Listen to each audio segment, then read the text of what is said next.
Helo, Mared yma. Mae yn chweched o Fawrth, dydd Mercher, a dwi yn studio sain mewn vocal booth ar hyn o bryd. Newydd orffen y diwrnod cyntaf o'r sesiynau Amlen a Beacons. Nes i godi bore yma a o'n i ddim cweit yn siŵr pwy o'n i'n mynd i fod yn cydweithio efo. Felly o'n i braidd yn nerfus, yn edrych ymlaen i gael diwrnod yn sain.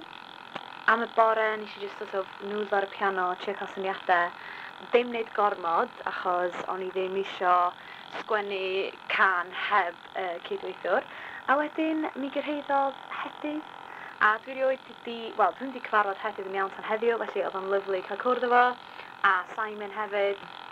Nes i chwarae syniadau gynnau o section bach, a wedyn nath Hedydd sgwennu pennill. Wedi gwneud vocals, BBs. Dwi'n meddwl bod ni mewn lle da ar gyfer fory. Diolch yn fawr.